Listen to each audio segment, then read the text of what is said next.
sheep being led by technology. I feel like a sheep being Yo, what's going on, everybody? Welcome to the Part-Time Artist Podcast. This is episode 194. Whew. We are rolling along here. We're getting closer and closer to 200. What's going to happen? I don't know. Anyway, let's talk a little bit before we jump into the show. First and foremost, February is right around the corner. It's actually like here practically. And you know what that means. The Black History Month radio show featuring Black artists and artists of color is going to be live at the end of February. So if you are an artist that qualifies for that, shoot me a DM at Roger Stays Creative. Give me a bandcamp link to a song that you want to have in the radio show. All right? Easy as that. We're going to start taking, I'm opening the door to you guys first because you're here checking the show out. I appreciate it. If you're watching on YouTube, hello. I love you. Please subscribe. That's the best way to support me is to subscribe to the YouTube. I got a new link here that I want to share with you guys that I used today, and that is a link to sign up for Planet Fitness for just $1. That's all you need to jump into Planet Fitness. Is something that I started to do this year in 2025. I did my first workout session today, and I used my podcast guests today as inspiration to get me out of the house and into the gym. So you can do that too, signing up for Planet Fitness using my code down there. And as always, if you want to get your music on streaming services, I use DistroKid, and you can too by clicking the 7% off DistroKid link. Last but not least, Visible. If you're looking for a new cheap cell phone plan that works great, I use Visible. You can use it too, all right? And I hope to see you at Camp Punksylvania if you want something to do in June. There's a 3-day DIY punk festival that is the most fun you'll ever have. It is a cult, and that's where you will find me, of course. So come on down to Camp Punksylvania. There's a code for that as well, all right? Now that we've taken care of business, I am so excited to jump into this show. All right, I have with me a very, very special group of guests here. I'm so excited to get into this show, all right? Right here, we're bringing it home now to the happiest city in the country, that is Philadelphia, Super Bowl bound Philadelphia. Yeah, I have with me the I.L.L DOOTS Collective and Christian, who might be a member of the collective. Who knows? Maybe someone like me could be a member of the collective if I play my cards right. I mean, who knows? Is there a process to get involved? Like, how do I audition for the collective? I love that you guys are in the collective. And first of all, we have Christian returning, we have Jordan, and we have us, all from the I.L.L DOOTS Collective in Philadelphia. Welcome to the Part-Time Artist Podcast. Hey, thank you. Now, Christian, you guys, Christian might look familiar because Christian was on episode 167, I want to say, promoting the Higher Grounds film, which has gone on to do great things, won awards. Shout out to Christian, and his name's on the tip of my tongue. Joe? I was gonna say Joey, but I was like, Joey's not right. It's not Joey. Yeah, it's one of those obscure names that can leave the mind easily. Sorry, Joe. It's been a while. We got to get you guys back on. But first of all, congrats on that. And we did talk about it. We did talk about it a little briefly for that episode. but you made a documentary featuring I.L.L DOOTS and their journey to be the awesome, dare I say, Wu-Tang Clan of Philadelphia. In one way or another. You heard it here. Powerful stuff. You heard it here first. But I just love the fact that you guys are a collective, and it's more than just music for you guys. And I can't wait to talk about all the stuff you guys are doing. But before we get into that, all right, a bit of a warm up here. I'm not 100%. I'm not good with hip hop or rap. It's probably my least knowledgeable genre of music that I have. I'm very ignorant in one way or another. But I do know that there's these things called bars, okay? And now, what I would like to know from you guys is when I ask the question, what's your favorite bar? What's the first thing that comes to your head? Maybe from someone else, or maybe that you made. Hilarious. I was like, I thought you meant like literally, like, what does a bar mean? I was like, I mean, he ignorant. Like, I was like, okay, so that's one. I wasn't playing. Like, one bar out of 16 bar. Okay, but I understand the question better now. Okay, so you're not that ignorant. You're not that ignorant. I'm trying my best.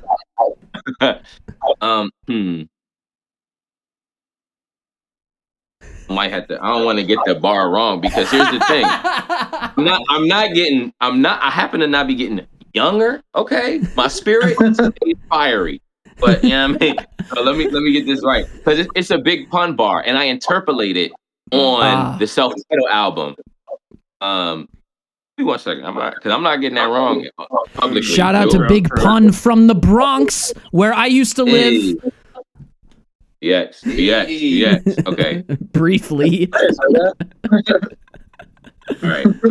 Yeah, this is serious stuff. It's not something. See, I did my homework. A little bit. Okay, so all right, here we go. Because I have done this bar wrong when requoting it, and the embarrassment factor, crazy embarrassing. Mm-hmm. All right. But dead in the middle of Little Italy, little did we know that we riddled two middlemen who didn't do diddly. Right. And then they goes on. So I would say that's 2 bars. But it's necessary to get both of them. Yeah. And I interpolate that on a self-titled album. Dead in the middle of pills of riddle, and little did we know some other words. Dead in the middle of pills of riddle, and little did we know that there's more. So I interpolate it. It's a lot of music. Wow. Yeah. All right, what about you, Jordan? What when bars come to your head, what's the first one that comes to your head? Well, I it's funny because really the thing I've been listening to right now is a mixtape we just put out, and those bars are not easily found, but I think it was Cursed. Okay. And Mama on K2, Ain't Talking the Mountain Range. I can help you. These I know. Okay. Because this one's my favorite right now.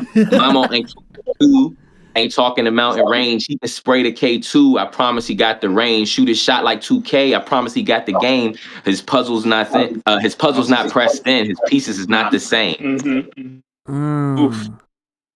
And that was something that you did. And I was just like, because that was like, wow, one of my top 5 from that whole. They've been lying on the soil since 1622. Also one of my favorites. Especially at that lot too. I was like, geez. History bars. Yep. Yeah. Oh. Now, go ahead. It's just, that's what can you do? Like, sometimes people are like, oh, like, you really just make it simple for them. I'm just like, no, I respect my audience enough to you gonna come with me. We all gonna elevate. If you Right. didn't know what I was talking about before, go find out. And if you did, great. But I'm not gonna do less because I don't believe in the audience. I Right, believe that's true. I believe in the listeners so hard. So yeah, we're gonna do history bars. We'll get quantum physics if we need to. Whatever we gotta tell the story with. Yeah, How you because that's what you guys do, and that's one of my favorite parts of the documentary, where I don't remember where it was. I think it was in the beginning. It was in the beginning half where where someone was like, yeah, we're a music group, but what we're really trying to do here is inspire social change. And that was like a part of the documentary that was just like, that's just like such a, I don't know, a mic drop or a mind blown moment where it's like, yeah, like we may be artists, we may be musicians, but we're building communities here and we're trying to do something more than just music. Was that always the idea from the very beginning and the reasoning behind establishing the I.L.L collective? We think of it as the I.L.L movement specifically. And so like in the bandcamp, I think when you join, it's like join the I.L.L movement, right? That's what the little $4 is for. And for us, it's kind of that same idea of a collective. But the thing is like, even if we're not all collected in one space, or even if we don't all tie our names together, it's a movement, right? That's social change. Is not about like, oh, this group of people. Social change is about like a group of minds, like a larger swath than just like, oh, Jordan, Anthony, like people can kind of be put on a pedestal. And so that's why it's a movement. It's about the ethos. It's about the belief. It's not a religion, but yeah, it's about believing in something. And it wasn't that it was like we were like, we're gonna make a band so we can make the world believe in something. No, it was more so like we were like, how did we end up in this situation? Like, how we got all this music? We got all these people in this band. Like, we're going on self-funded tours. Why? How? And once we started to interrogate just ourselves, we were like, oh, this is deeper than music. And once we realized that we were bonded by something deeper than music, we realized that was possible for others. And I think I think it just kind of speaks to the growth that we've had since we've met. Like, like you said, like we didn't start this like trying to like change the world. We were just trying to find connection, right? And then like our connection, we find common. I felt like we found common ground. Me and Scott, you and Scott, Urshan, like, and then living life, like just experiencing what we were experiencing as individuals and as a collective. Like when there's more than two of us in a situation, like together, wild things usually happen sometimes.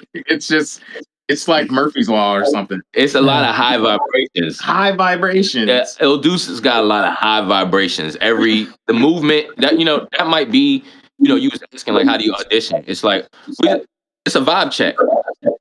We're gonna know. I have a suspicion, but we not finished the conversation. I got a suspicion though. Right. Everybody vibrates high that's in the I.L.L movement. So like we might listen to an album of an artist we never heard before. We're like, that's it. Exactly. That's the I.L.L movement. Right. Or even people who make completely different art than we do. Jeff, like glass blower. I see it. I see it everywhere. Like Christian, like obviously you already been I.L.L movement initiated. Well, yeah. So I think to your answer before and to your question before, Roger, I think if you're talking about like was there like an initial intention of kind of like building some movement around this and then the music was secondary, as far as I can tell, and you guys chime in if I'm off on this, but it seems like the initial impetus was you guys all met in art school, you wanted to make music together, and it was that collection of personalities. It was subsequent to that, there was this discovery that there was a sort of shared intention and value system among everybody who had sort of agreed to make this music. And then out of that overlapping in the Venn diagram of everyone kind of like meeting in this one place, there was this discovery of this shared intention and value that would guide where you would then go for the next 5, 10, 15 years. Mm-hmm. And then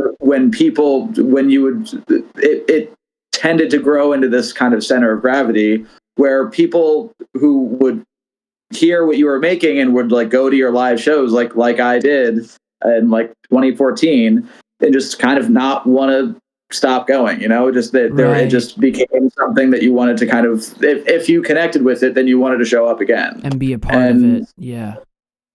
And I was just one of many people who had that exact experience. Mm-hmm.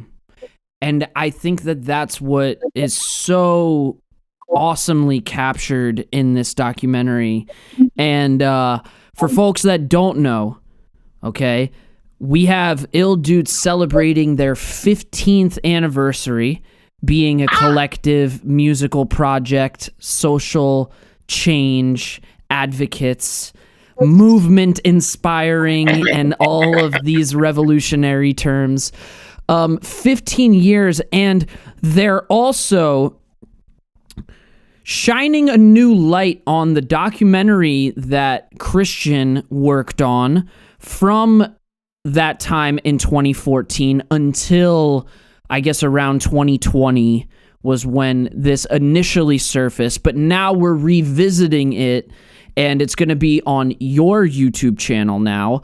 And it is cool because it's giving this documentary like a new context in a way, because when I first saw it, and after 2020 and during COVID, it was like, I don't know, the world was in a certain kind of place, and now it's in kind of a different place. So and obviously we're working on new material. There's going to be an album coming out. So there's such a celebration and just a fun, and like you said, we're joining the movement here. There's just something that's so captured, and one of the things that I loved that we get introduced to very early on in this documentary is what I.L.L. stands for. I love learning. I love living. I love learning, right? And it's like, it's almost like we're saying affirmations, and it's like, I don't know, I come from punk rock, so when like our affirmations in punk rock are so historically negative, punk rock is a pretty negative thing, but there's still so many people bonding over it.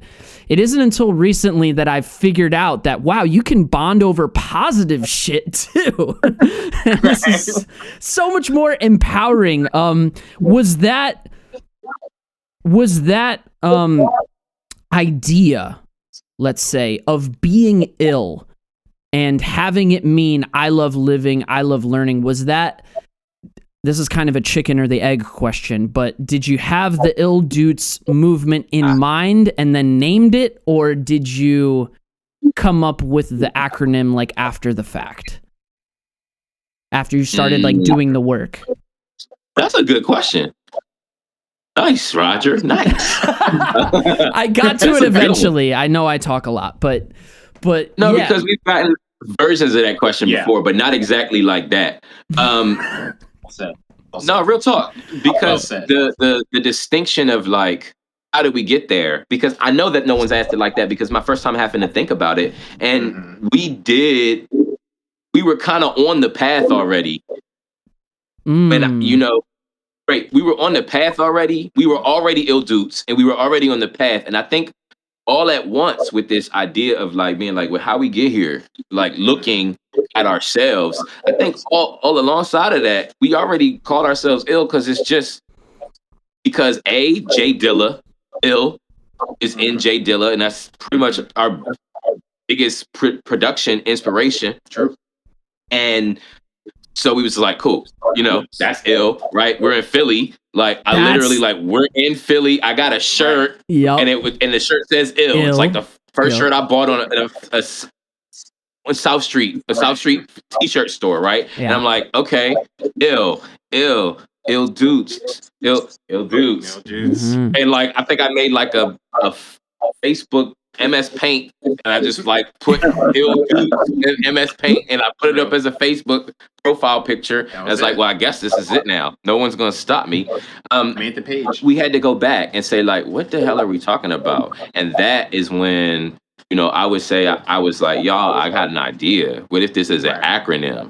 And I proposed it being I Love Living, not like, ooh, here's a brand new idea, but me being like, oh, I observed why we're here and why we do what we do. Because let's talk about this. This is why I think that punk rock and us are very connected. Is because I Love Living is it's really like the direct response to like maybe some of the negative affirmations, such as like F this, like yo, trying to kill everything, right? Like I might be trying to get out of here myself. Like, what is the point? Why is this worth it? Right? Like that. We understand that. I.L.L DOOTS sheds blood. Right. Don't get it twisted. Right? I love living. I love learning. We cute. It's we positivity. We shed blood. Right? And so we're about that life. And thus being said, like we were like, wait, but why do we keep doing it? I think that a musician of any genre can attest, like, why do we keep doing it? It's really not that easy. It's really not that sweet. Like, it's really not that profitable. Like, very few. The percentages, the margins are slim. So we do it because because we have to. Like, when at the darkest moments, what saved us? It's the music. Right? What brought us to one another? The music. Before we were adept at interpersonal relationships, we knew we wanted to jam. Yeah. Right. We might not know, like, man, I got to go to this person. It's a hard time. Like, they can confide in me, We might not know that. We know we might want to roll up and make some music. And years of that build bonds that can never be broken. I love every person that's ever been a part of the I.L.L movement because that has built family. Music has built the family that makes us say, okay, like, I want to keep going. I do want to live. Right. Like, I'm not about to kill everything. Like, this is going to be okay. But it is a direct response to feeling like it might not be. The I Love Learning came even after that. Like, maybe like years even after the I Love Living. You're like, yo, we all teaching?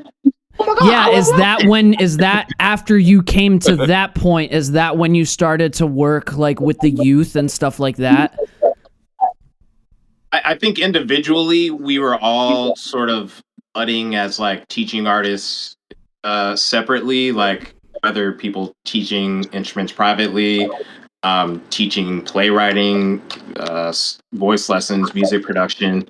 And I think that eureka moment that Anthony had, where they were like, oh, we're all doing this. Like, we can do this together. And it did create like an entirely different mode of how we can collaborate with young people too, when we approached it as we would approach teaching each other, Wow. I've used stuff that we've done for ourselves as a band, or like college students that I've just because like this is an amazing way to create with human beings, like regardless. I think like because we're all just big kids. Everyone's got a kid in them. Yeah. And I think like one thing I love about the work that we do is like it's always been intergenerational. It's not like dumbing things down for children or like making things overly too serious for the adults that we've participated with. But it is one size, like come as you are.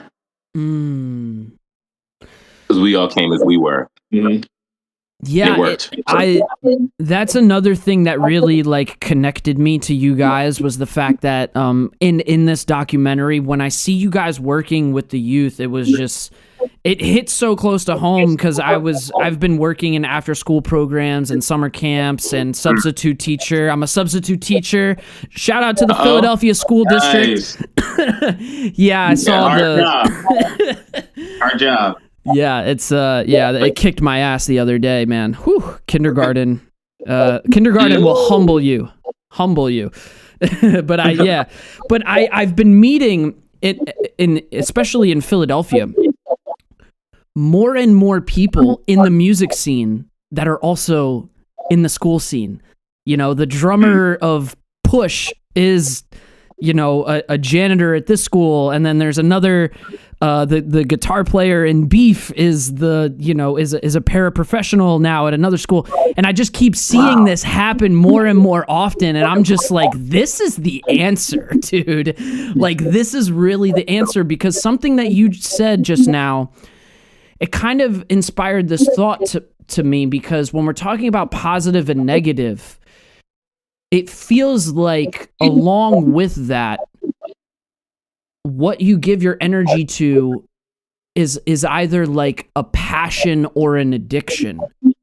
And I think that that's something that we all kind of navigate subconsciously, because I feel like unless you're really engaged in a passion, you're probably engaging in an addiction sometimes. Because there's so much, especially in this country, so many addictions out there, TV shows, Netflix, this, you know, whatever it is. And like, I feel like looking now and observing what's going on, like, that's kind of the answer, is how do we get people more into passions? Because if we don't, they're likely to go into addictions. And seeing what you were doing with kids and putting instruments in their hands and things like that, to me, that's like the answer, is not only like, you know, talking the talk, but actually walking the walk, you know, because you guys are doing this even outside of the school building, you know what I mean? Which I think is so fascinating. And, but I could sit here and talk all day, but before we go any further, I want to get into the tunes here. All right, and this first tune is gonna go to your self-titled album that came out in 2018, right before my birthday. And this tune is the 10th track on the self-titled album. This tune is called Sheep. Check it out. Sheep being led by technology. I feel like a sheep being led by technology. I feel like a sheep being led by technology. And I feel like a sheep being led by technology. Get enough of this stuff. I can't get enough. I can't get enough of this stuff. I can't get enough. I can't get enough of this stuff. I can't get enough. I can't get enough of this stuff. I can't get enough. Everybody like to say they own, but that's just their phone. You text everybody that you know, cause you feeling all alone. You just trying to fill that void, you got black holes in your soul. You wanna be all annoyed cause you feel out of control. You get that up, your choice. Speak the phone with no voice. You need to speak the box for your love below, cause you don't even know you a sheep. You a sheep. Now guess who playing Bo Peep Wall Street? That's Apple. Alright, I got a Macintosh on my side that I be macking on all night. I told everybody you can keep HD. My dimensions start with a 3. Now tell them what we want. Real. We want that real. We want that real. We want that real. And I feel like a sheep being led by technology. I feel like a sheep being led by technology. I can't get enough of this stuff. I can't get enough. I can't get enough of this stuff. I can't get enough. I can't get enough of this stuff. I can't get enough. I can't get enough of this stuff. I can't get enough. Hey!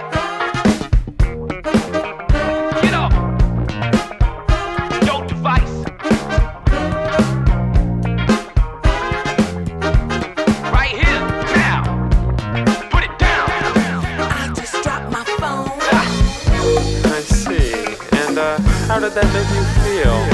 Wi-Fi's on, but I feel disconnected. Bluetooth dude still can't get through to me. It's all going viral, we're infected. If we all just follow Google's Like a sheep being led by technology.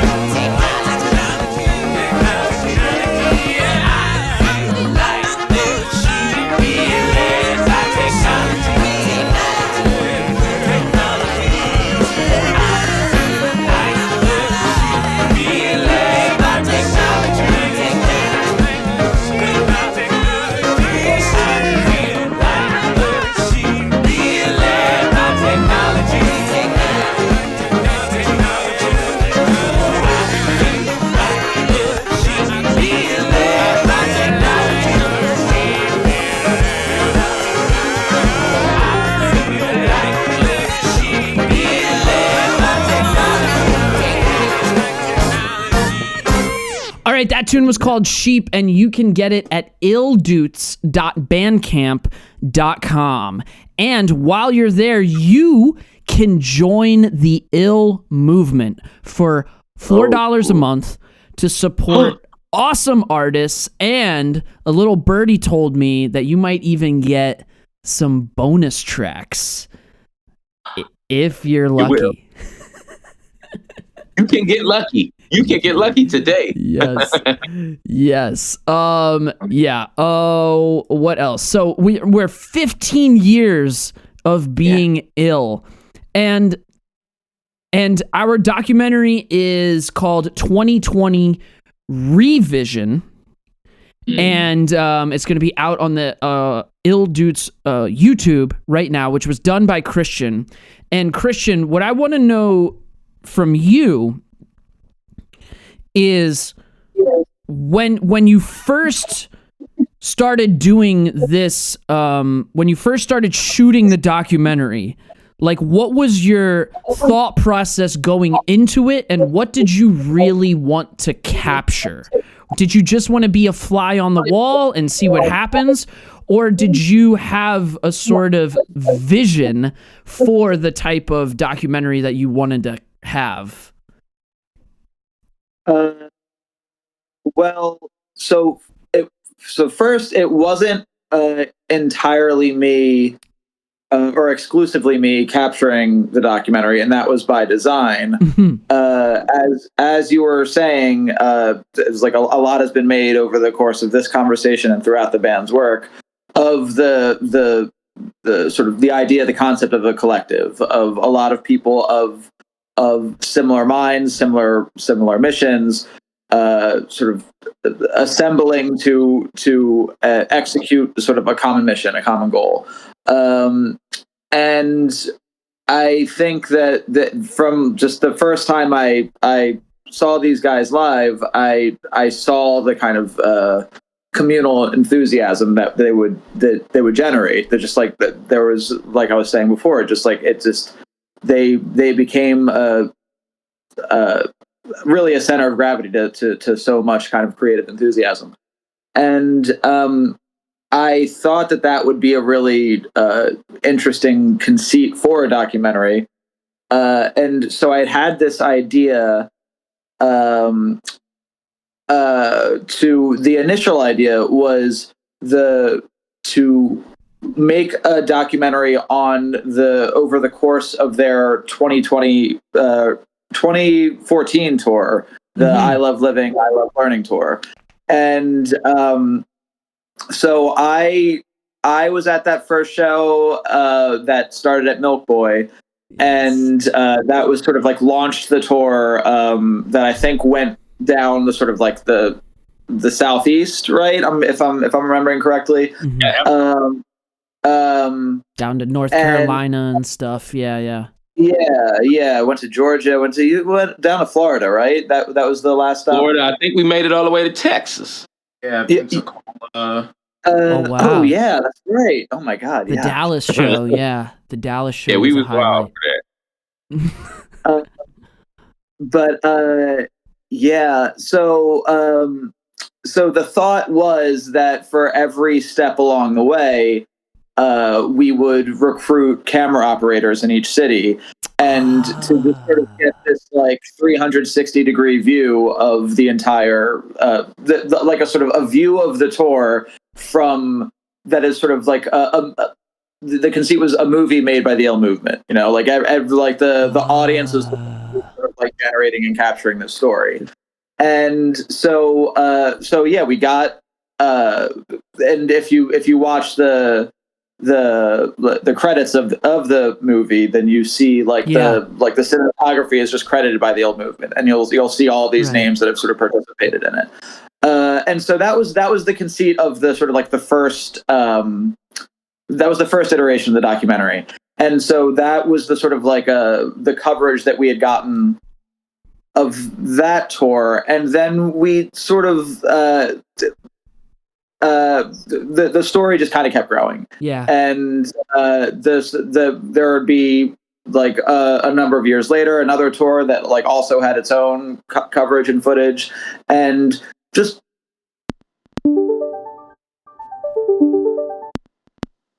and the band's story continued to grow and evolve and shift, and it became much more than a story about a single tour in 2014. It was that what you're kind of seeing throughout the course of this story is a band growing into itself. You'll see you'll see the band that you see in the opening frames of the movie is not the band that you'll see towards the end, and it's reflective of the general concept or philosophy that's always kind of been a part of this band, and it's been that you'll see it's just the art or the point or the purpose is not in the end product, but it's in the process of growth, of growing, of learning, of growing into yourself. And because life is an ongoing process. Life isn't a destination. Life is a collection of accumulating events that make us who we not only are, but are constantly becoming. And that is something that I mean, I'm sure they can speak on more, but that's always been something that's been reflected in the band's work. Now, I want to go around the horn with this here, but I want to ask you first, Christian, is there one moment where I guess you're behind the camera? Is there a moment that you captured where you were like, wow, this is something special that I just captured? Like, what was your favorite moment of the documentary? What I can say is it's not something that I personally captured, but there are a number of times that I had that experience when I was editing footage that was just accumulated. I was just like, I was not there for that, but oh my god! And it's also it becomes that much more moving when it's placed. If anybody who's ever made a documentary or just has dealt with that as a particular kind of art form, a story emerges in like you just have this like mountain of footage and just like all of this data, and life is an absurd thing that just like you kind of have to look for like an emerging pattern, an emerging story in like all of just life that's kind of like thrown at your feet. And so a given moment can take on a lot more significance in the context of other pieces that are sort of existing around it. Okay. So there can be just like very just a very simple conversation between the band going through Texas and kind of like meeting Tex, you know. It was a very subdued conversation between all of them, and on its own it can feel like, oh, okay, I'm just catching up to you. What's Philly like? Oh, the Divine Lorraine's up, or like I didn't used to be there, or like I live around the corner. It feels like a very innocuous, very mundane conversation, but you just know that a lot of emotions are kind of being like held back and sort of like skated around, and that it just feels very emotionally powerful. The other one that sticks out to me that I always think about, and that I was thinking about a moment ago, when you're talking about Jordan, you were talking about all of you have sort of individually been teaching artists, and then you kind of eventually discover, well, we could make this a group effort and then incorporate this into our tour. I really love the scene that happens right before the first teaching, the first I.L.L learning scene, and it's when Anthony, you're you're talking to everybody, and you're kind of you're the idea for how this class structure is sort of congealing in your head in the moment, and you're saying, well, we can give these kids like a fraction of an idea and ask them, like, are you okay with that? How would you do that? Yeah. And then like I'm not really sure how this will work. Like now I'm going to keep thinking, like, but and then just allow them, like, give these kids access to what your creative process is, and allow them to have that experience of creating this living thing, like with their other collaborators, and giving them access to the excitement that gives you throughout your work. And I thought I could see the excitement that sort of was in your eyes at the prospect of sharing that with kids that had never experienced that before. And it is a very kind of emotionally fulfilling experience watching that. That was something I took note of too, because you would think that you guys who are rappers, hip hop artists, making bars and writing poetry and this, you would think you guys have so much to say. But something that I took note of in this documentary is actually how much you guys listened to people. When you were in those moments of interviewing people, I was like, wow, these guys are like listeners and observers as much as they are, going out there, especially like you said with the kids. That's just something I took note of as well as being a standout thing in that documentary for sure. Well, just to respond to that and what Christian was saying, right? It's like, it's not even that necessarily that these young people might not have experienced this before, but we know the worth of experiencing it. Again, we don't have any. We might not have no insight into what their experiences are with collaborating on any level. And the great thing is, it didn't matter. It didn't matter to us, like, because we did a workshop that was like with a music school that was intergenerational, that had adults, that had people who have just played a bill with us, who have gone viral for making music. All of these different people, and one of my homegirls from high school was like 3-year-old child. Like, that was like my first time seeing him. Like, it's stuff you don't know. That's happening in the room. Mm-hmm. But that's the point. It's like we actually just listen. We don't have to say everything that's going on. You feel it. Like, you feel, like Christian was saying, you feel special. You feel special shit, and you don't even necessarily know exactly why, but you feel it. And that's what we do. Yeah. And I think, like, especially to that, I think the I.L.L living moment you're talking about, or I.L.L learning workshop, was in Greenville, South Carolina. I think that was our first one that we did on tour. We got hooked up with a friend who had just recently moved down there. And I think one thing that the documentary just didn't have time to showcase was just at the end of that workshop, all 9 of us or something were just like bawling out, crying, just because of how positive of an experience it was. Yeah. And because I think we were, as Christian, you're right. Anthony was like on their facilitator shit, and just like, what are we gonna, like, how are we gonna do this? What are we gonna do? Like, let's just let them do what they want, but also we'll, stay organized. Yeah. And then, like, all this crazy music happened. I think we played the same song for like an hour. Yeah. Like, straight up. The band didn't stop playing the song because, like, it built like a hum with all these young people as they were still creating what would be lyrics that they were writing with Tex and Dexter and us.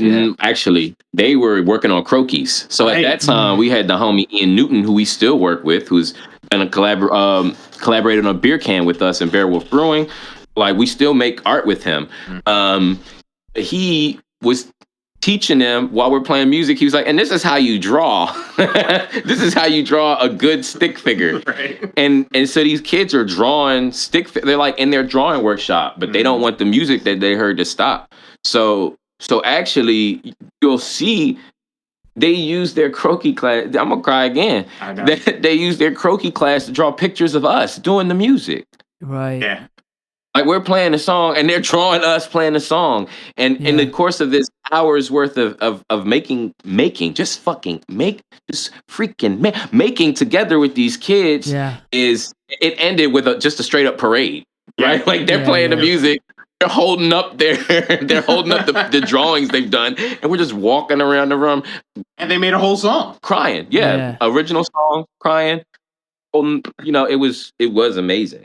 It was. And it was definitely like a little did we know like how great of an impact it was, because we had at that point, sorry brother, at that point had never even done that with each other as a group yet. Like, that was truly the first time. Wow. Group had a workshop with young people, and still one of the largest groups we ever did it with, because it was like 50 kids. And it was like, some of them was like 7 and some of them was like 12. Yeah. I had no idea. I would think that was something you guys just did. And I mean, well, it's something you do now. That's for sure. After that. Yeah, for sure.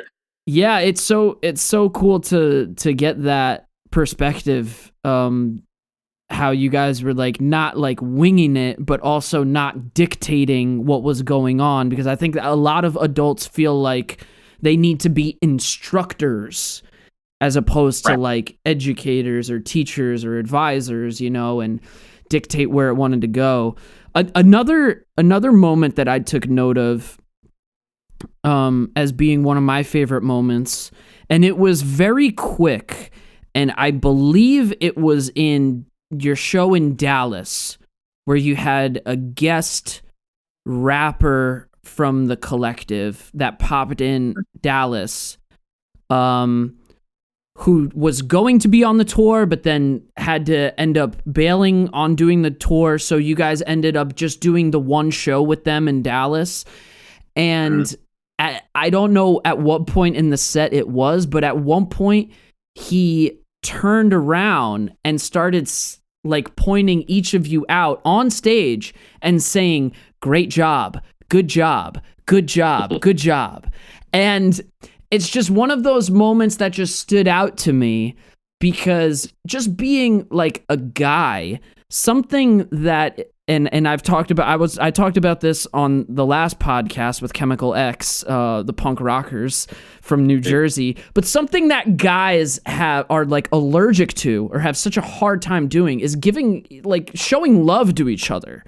Sometimes, and giving compliments and like meaning it, not like you know what I'm talking about, like not like a backhanded compliment, like, "Oh, nice hair, Slim Shady," like I get that all the time, which is not it's not a compliment, right? You know what I mean? It is so funny.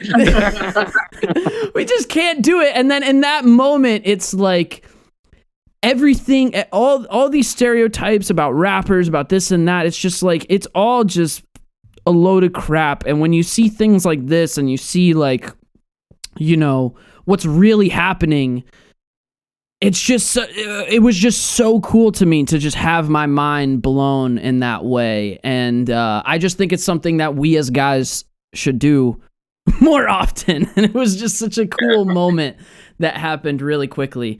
Now, the documentary is called 2020 Revision.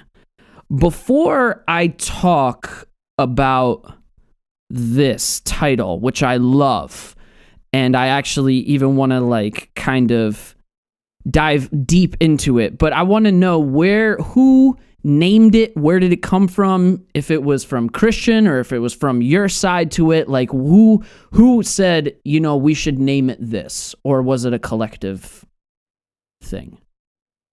That was me. I have a really hard time naming anything I ever make, so that was a very long process getting there. And it took me forever to figure out, does this even work? Is this close enough to the band? Is this indicative of their story or whatever? But the thinking behind it is a reflection of that idea that I was talking of earlier of how a sort of a recurring philosophy for this band is a constant state of becoming themselves, of just life as an ongoing process of becoming oneself. And so whatever you are now is a revision of whatever you were before. And whoa, that's a bar, Christian. Right. Whatever and also, you are now is a revision of what you were before. Right. And there's also something that is another through line of the documentary is just there's obviously, it was, as you already said, it was released in 2020, and there was a lot of clarity and hindsight clarity afforded in hindsight in like hard lessons learned that were much more easy to understand once history had transpired. And so just there was a lot of conflicts that's kind of like on screen through the story of the core lineup of the band is shaken, and there's resolve is questioned. Right. There's okay. Yeah. There's a moment of like, well, is this going to keep going? I'm not sure. And then there's a restored confidence and a restored resolve and restored realization of why it is that we're doing all of this in the first place. Right. And that's something that's really only kind of afforded with the hindsight of history. Right. And so it's kind of it's playing on these two ideas. Right. And then I.L.L comes in and saves the day, right? Yes. Yes, correct. The day is saved. The day is saved. And what was so great about that, and then right after I watched that, and then there's another documentary that you can see on I.L.L DOOTS YouTube channel, which is awesome if you like a behind the scenes or behind the music, which I love. I grew up watching all that stuff. And you guys did a behind the scenes of The Mess, which was really cool because that's almost like the next part of this documentary in a way, because that's when I.L.L is really taking the reins, and we really get to see the next evolution of the movement, of the I.L.L movement, which I was fascinated and blown away by. So that's definitely another part. But one thing I want to touch on, is this is something, this is going to sound really weird, but something that my therapist told me to do was to watch the Kanye West documentary. Now, it's important. I don't know nothing about Kanye West other than, growing up with what I grew up with, hearing him, and all that stuff. But I don't know about him as a person, I'll say. I knew about his music, but I didn't know about him as a person. And the reason my therapist told me to watch this was because I had an issue with imposter syndrome and not feeling good enough. And having my faith in myself as an artist and as a person just waver in a lot of like anxious spirals. And she was like, you know who you need to watch?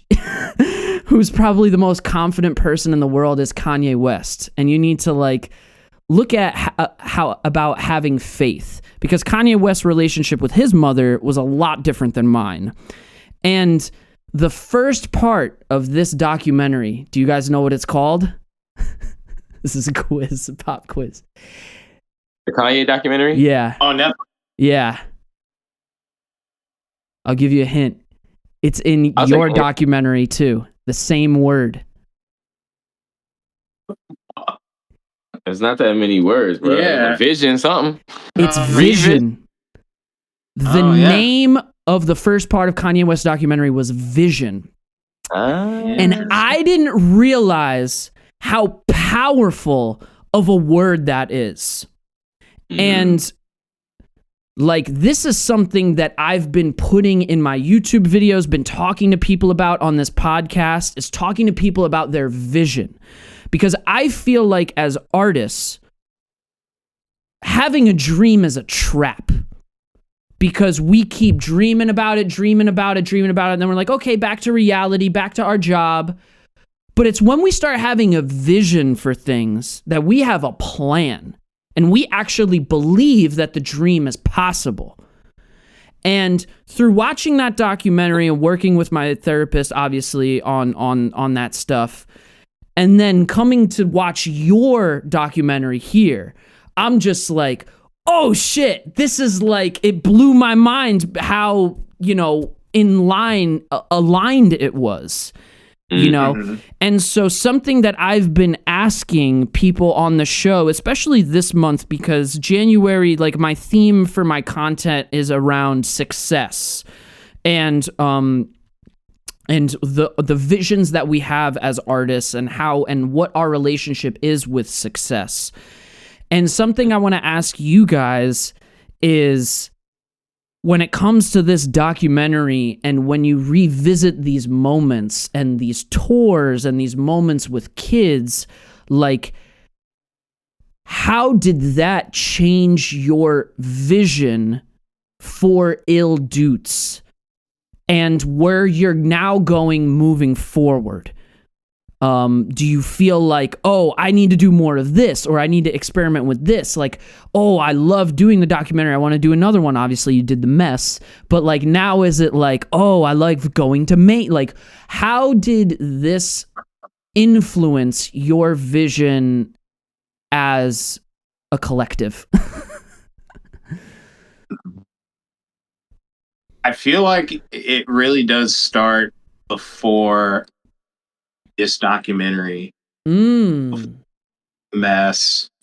I feel like it really started we around like sort of the whole reason why the self-titled album exists. We came into like a very hard period of growth, and not a hard period of growth where we were experiencing a lot of setbacks, but it was, I think we had a defining moment where we were like working with someone who like wanted to produce our music, but we already produced our music ourselves, but like this person was supposed to elevate us in a way that, you know, we couldn't for ourselves, like being young people, and we're scrapping at the time. They had plaques on the wall and whatnot. I remember taking photos, being like, whoa, I'm with this plaque. You know, one of those type of people. Prestige. And, you know, long story short, because it doesn't even matter in the grand scheme of things. Like, it don't fucking work out with that person because, like, they didn't get it. And you know, I think you can see the evidence of like people who get it. Like, you've talked to Christian about us numerous times. We're here now. And I think that inspired us to I don't know, like take what we've done and kind of, I don't know, just like start to chisel out a vision for ourselves. Okay. I don't know. It was really like a letdown of like trying to play by someone else's rules and realizing like that doesn't like work for us. Okay. And I think that was like igniting for us in a way. Sure. I felt like it was, for me, I felt more like that particular moment that you're describing. We're working on a song that is on the self-titled album. And I wasn't like, oh man, you just learned something. I was like, all right, that's who we are. Right. Like, because it wasn't me who was like, I was just like, whatever, I was taking pictures with the plaque. I was like, this is so cool. And I wasn't like particularly enamored by the individual, but I was like, this plaque is so cool. And I was high. But it was Scott specifically, who couldn't be here at this meeting, but he's pretty much our MD and was doing most of the production at the time. That has spread over the years, but he was doing most of the production at the time. He's just like, no.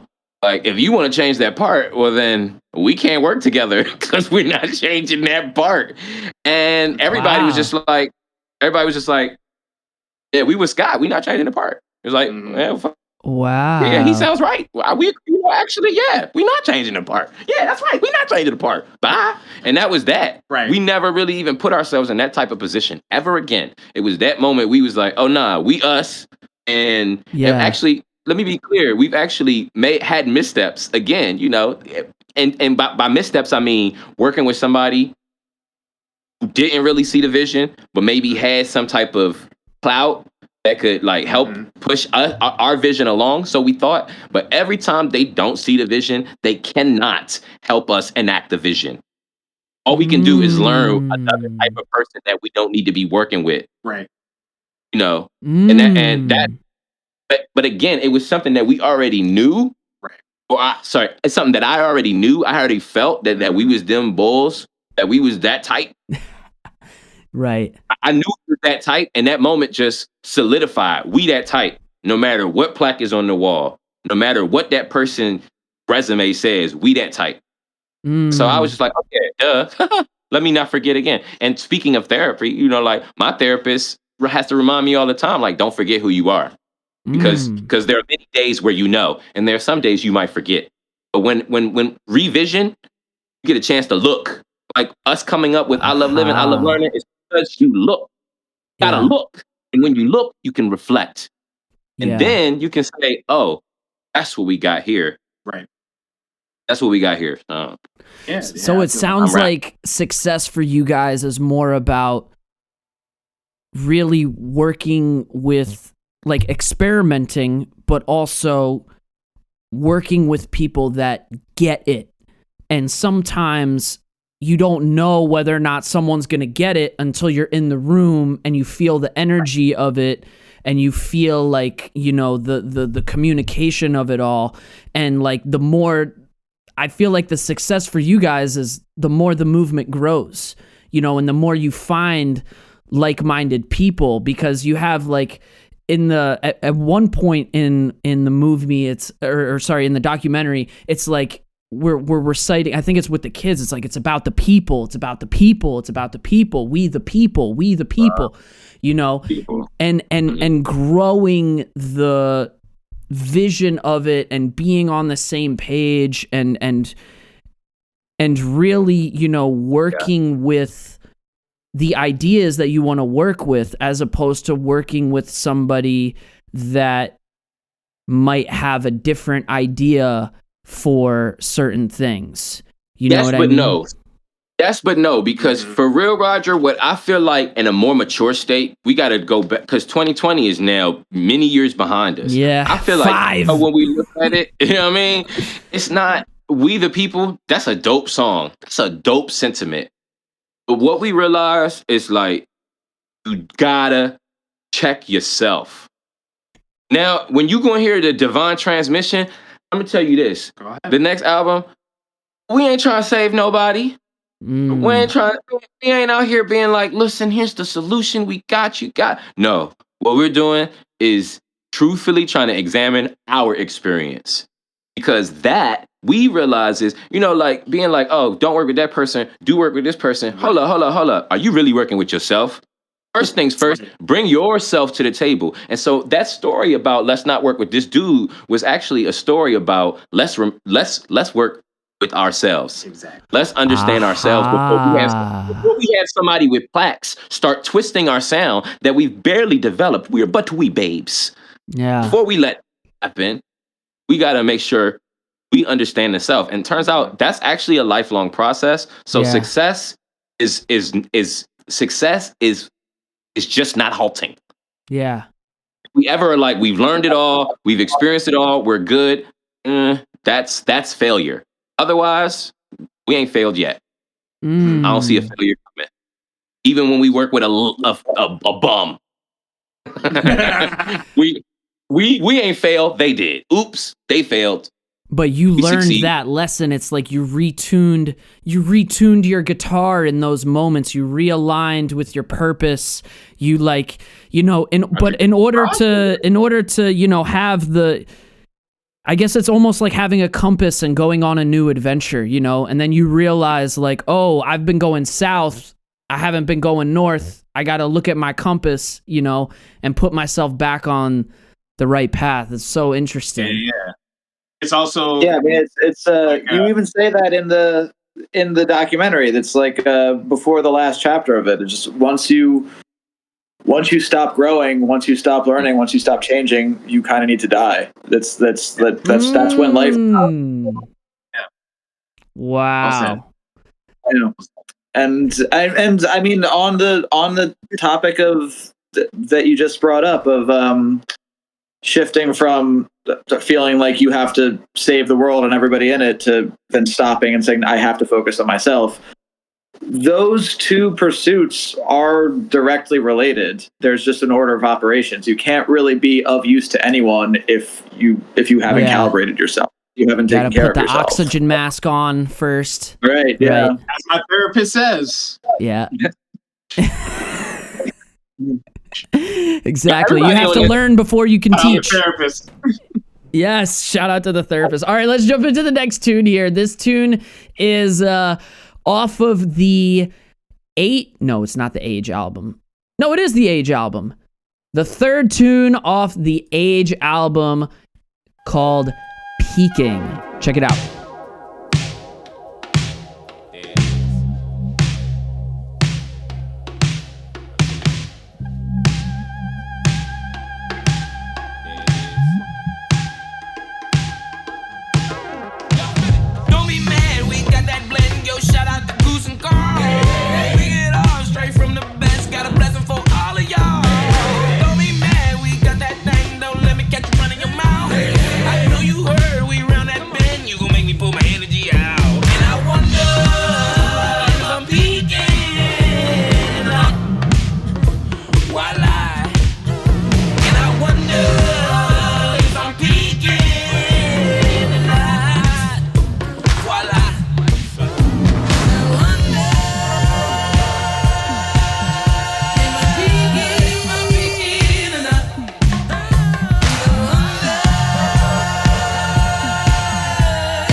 threshold, the top of my vibe. I'm at the top of the discussion, I'm at the top of my class. And off top, y'all can all get the top of my ass. Now skin is my life, potential high as a kite. I know you feel it right here, and then it only tonight. And we can hit, I beat together, girl, as much as you like. We all designed to get fun with time.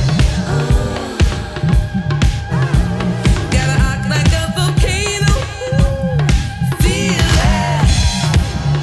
it into my spine. I'm gonna get mine. Freedom's in my control. And I wonder if I'm peaking. While and I wonder if I'm peaking tonight.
All right, that tune was called Peaking, and once again, it is illdoots.bandcamp.com, and you can also watch music videos for these songs on the I.L.L Doots YouTube, where you can also watch 2020 Revision.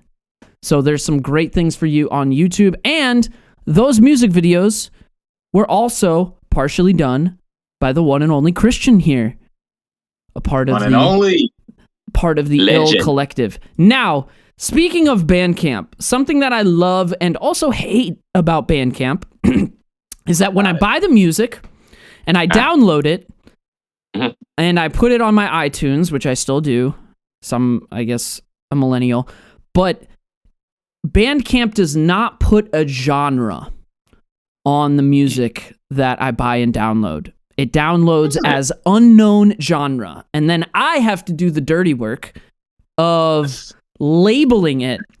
And something that is very hard, that was very hard for me, was buying these tunes and being like, do I put rap or do I put hip hop? And I thought, what better way than to hear it from the source themselves here with you guys? Oh. What do you think I should do? I don't think you're going to like the answer. Leave it as it is. Well, I'll just go. So you might as well just keep it unknown. Unknown genre. That's what I had half a mind to write the word ill. I thought ill could be the genre, but I don't. Right? Why not? Yeah, I was. Oh no! No, come back! There we go. We got him. There we go. They're back. Oh god. I thought I really stumped them with that one. They're like rage quit. No, we can't do it. We've been found out. All right. Oh no, jeez. Well, Goddamn genre question. Yeah, you could just leave that on there. It's as is, you know. and that's hilarious. And now looking forward, April 29th, 2025, tentatively, is the Divine Transmission album release date. Yes? Now you don't know that you're pretty much like the first person to ever say that to the public. Don't hold me to it, but that's the vision. That's what we're talking about. I'm very excited for April 20. What you say? 29. Now, Very excited for April 29. something like that. Something like that. Something like that. Now, on the theme of vision and success and this type of stuff, what with this album, this next album, all things considered, what is your vision for it? What are you hoping to happen? How is this going to be a success for you? What is the ultimate, like, is it just to release it and be like, fuck, it's out, yes? Or is it like, you know what, we got to take this album on the road, do another tour, something like, what's the vision for this release? But I think it's so funny because we're like, like the vision is just be yourself, don't worry too much. But we actually went pretty deep with the vision for this one.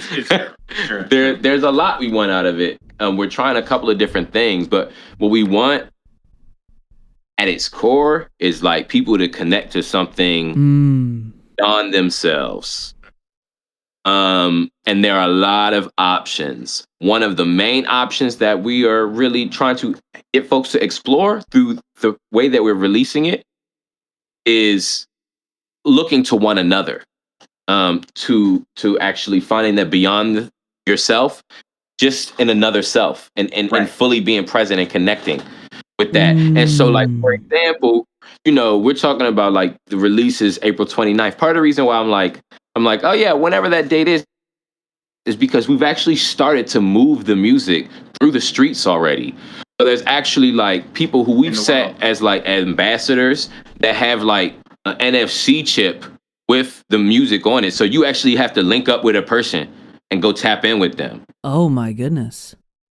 There's a few businesses that already have it up, like Quig's Pub, the Plays and Players, right downtown. They already have it in the bar. It's been up for a couple weeks. By the time this is on, it's been up for months. Yeah, the album is out. The album's in the wild. We released beer cans with Bear Wolf Brewing, and there's a QR code on their beer can. What? And it'll take you. The album is out. It's not on any streaming services. It's on a website specifically made just to host the album. We don't get paid a red cent for anybody listening to it. The point is, we want people to go connect. We want people to go be like, hey, can I get this music? Right. Because that is that's different. We think that's a little bit what's wrong with music now. It's a little bit too easy. Yes. You can't invest. You can't invest enough because it's too easy. The investment level from the past is built the type of connection that we want to see with audiences again. We've been around for a long time, so we've seen a lot, and we know that there's something wrong out there. That's it. That's me. And I think like this peer-to-peer connection, it's like, we're all millennials here. We're I guess just nostalgic or an old way of connecting with each other, like whether it was LimeWire, or burning CDs, or back in the day where you had a cassette, like a boombox with the cassette that you could like burn on the cassette and then trade cassettes, and like, holy shit. And even with vinyl, because like, I feel like vinyl is like discovery is just so special, And like, I think that's what our generation was doing on the internet, is like Like, God rest his soul, the day Prince died, I was on the internet and downloaded his entire discography. Just because, like, you know, like, that was music appreciation. That's love. Like, Yeah. yes, like, We have that storage. we have to dig for it, you know? And I think that's like a part of the passion. Like, you know, that's a part of the passion that you were talking about, is like being able to find something that's special. And it's not like that, like with the streaming services, you know, like I feel more inclined to listen to new music when I'm talking to people, you know?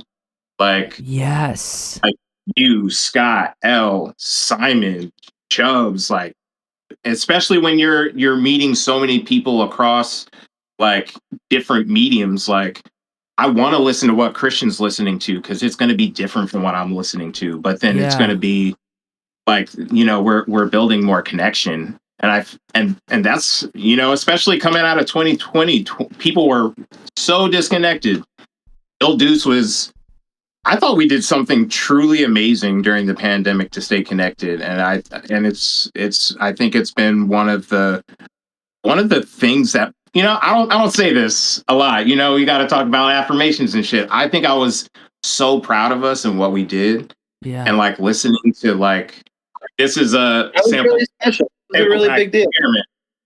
Like it's we did something that I was really proud of, and like trying to stay connected through the music in a way that was brand new and alien to us. And then that inspired what the transmission is. Like truly it's like building the language that eventually became divine transmission. Can't wait to listen to all of those things in order, actually. That'll be illuminating art. Wow. You should tell him about what the let out was. Roger, did you know about that? I don't know. Guys, The let outs. So Christian is connecting back to what Jordan was saying about staying connected over the course of the pandemic, and how part of, you know, what is the mission is like, you know, we got to learn how to serve ourselves, right? And actually that'll allow you to look outward and see how you can serve others. Just by serving yourself, you can serve others. Just to go back a little bit more to like why we decided to focus on self and not be like, we're trying to save you guys with our music, right? Yeah. And so we know that we need connection. We know that part of, you know, the 2020, you know, and really quarantine in particular, lockdown, like built or disrupted our connection. So we knew that we needed it. So we knew that y'all needed it. We needed it. Y'all needed it. Everybody, turns out everybody needed it. Duh. And so that is what we are we identify that. And that's what we worked on. And then even in 2020, we identified that people still needed that. And especially artists needed a platform to still be like connecting with an audience. And so what we did was like this kind of crazy live YouTube, like 5-hour extravaganza. We did 3 of them. One was a New Year's Eve. Right. And over the course of it, I would say we probably featured 150 to 200 different artists. We had hosts. We had drag queens hosting. We had like bands that don't even exist in that form anymore. We had you know, famous names. We had people you know, like our students, people like we played on tour with years ago, with all types of different art, poems. We had so much going on, and we featured. That was just for free. We poured ourselves into putting this together for pretty much for free. We connected donations and gave those away to the artists that performed or that submitted something. And that was a huge undertaking. I look forward to never doing it again. But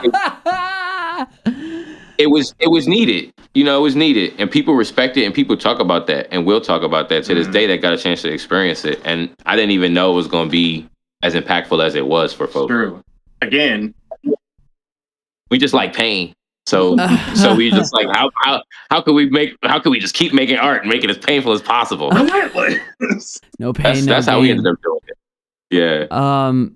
Yeah, I am so floored by this concept of being secretive about the album and having to seek it out and all this stuff, and even like you know, you guys are going Gandhi with it, you know, where if you want to change the world, you got to start with yourself, you know, and I have so many more questions now. I could sit here and talk to you guys forever. And this is, I think, the longest podcast I've ever done, and rightfully so, because I can't think of a time off the top of my head where I was more excited than to talk to you guys about all the stuff that you have going on. This is so incredible what you guys are doing. The documentary hopefully gives everybody a chance to be up close and personal, to tap into the movement, to see what's going on here in Philadelphia, and where you guys are hitting the road and having your presence felt even outside of the immediate community here. Guys, Divine Transmission is going to be out in the spring. You better find ask a punk, ask an ill person to get put on. Thank you guys so much, Jordan, Christian, us. I'm so excited. And I'm so excited, and I can't wait to dive further into this when this comes out. But for now, y'all, there's so much for you to do on YouTube, a documentary to watch. You could be like me. I took the documentaries, okay? I took them to the gym. You know, that was my inspiration. The documentaries got me out of my house and got me to the gym. I said, you know what? This 35-minute or whatever documentary, I'm going to work out, you know? And that's what I did. And that's what you guys can do with these podcasts. That's what you can do with this documentary. It's your commute, it's your whatever. But, like, you know, figure out a way to tap in and put on your oxygen mask.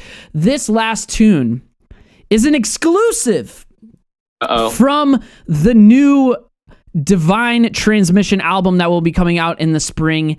It is called Plague, and it is another music video that Christian was able to be a part of.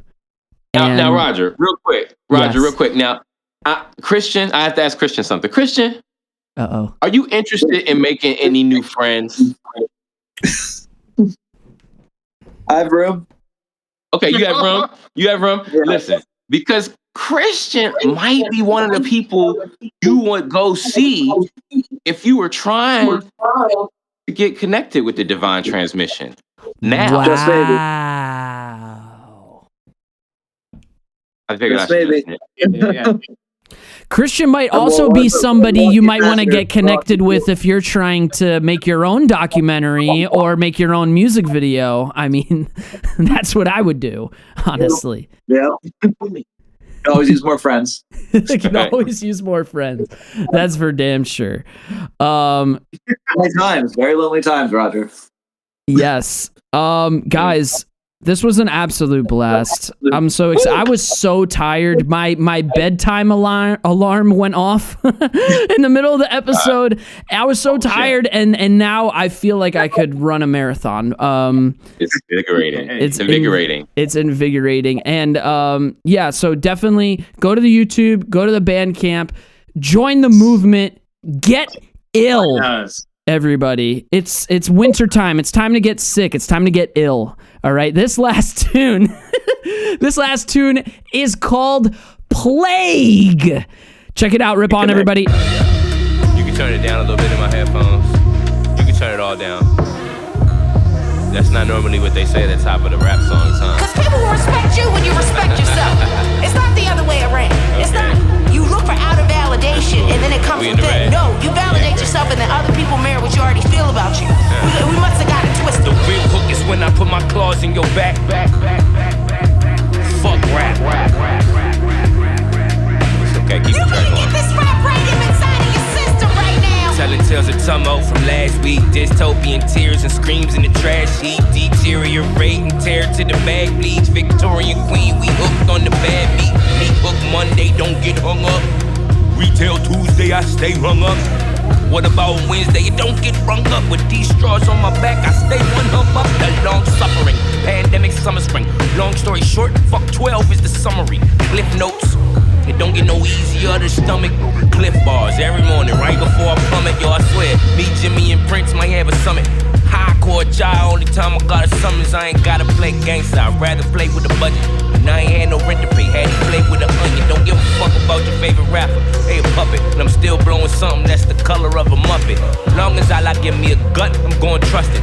Knowing your capacity can expand drastically, can actually keep your growth from ever stunting. I be sad for niggas that be broke, but ever stunting. Rappers out here selling them dope, but always cut it right before the part where you going for 100 summers. Right before you become a memory to your mother.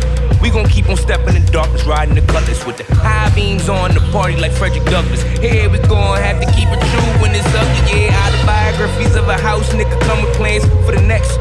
With the eyes to decipher it, live from the Viper pit, thriving the Lions Den. Keep it coming, I'm the one supplying them with vitamins. This gon' be that daily for all the folks that be out of it. Put this in your playlist right next to Chemist Klonopin. Put this in your playlist right next to Satan's lobotomy. This is everything you brutal music artists ought to be. Cardiac is harder than your grandfather's artery. Genetic, I can't help it, this ripping shit is a part of me. The real hook is when I put my claws in your back. Fuck rap. We don't need no more copycats. We need originals. We all copycatting, la with it. But what you gotta say that only you can say, based on what you've been through? You can't be stuck there. Why y'all keep calling me back? I don't rap. Put this on your playlist with Nat Turner's Attack. Playlistic with the slave master's last dying breath. Put this on your playlist with the spellbound youth. Have it playing from the drone when it go to replace the troops. Black Hebrews bumping in German design coops. Complex. Some might even say complicate. Us the first one ripped them legs off for the snake. Us the ones got y'all high off of the shake. Us the one got y'all warm off of the shimmies when the nighttime got colder than the day. COVID trying to keep me out the camp, but I drop off supplies to mulatto off the land. It is not yours, mulatto. We mask up, plan up, march on. Shit since like march on. I ain't had much on this plate except the fate of this music in this community.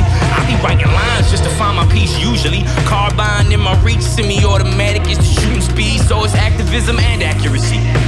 Difference is the booster in the accuracy. Legendary. Loch Ness, Jadakiss, Hercules, Harriet Tubman, Angela Davis, and on the screen, Chadwick was more than a Black Panther in the scene. Pantheon is full of angels and aliens on my team. That's masonry.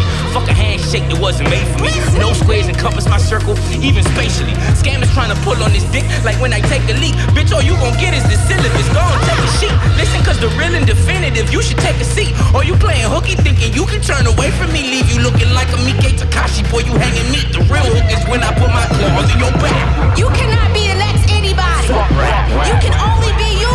There can be no next. It's only you. It's only me. We human. Honor yourself. Call rap genius up, tell them verify. My nigga, they just called me up, told me to clarify. Why I be thinking all rappers is parasites. I told them look into their catalog and find the paralines that's original. I'll wait. That's cause most of y'all stories is rehashed and fake. Fuck rap. Pick up a trade. This ain't no overhyped sensation. We ain't no more a microwave generation. We gotta step forth and be who we're called to be.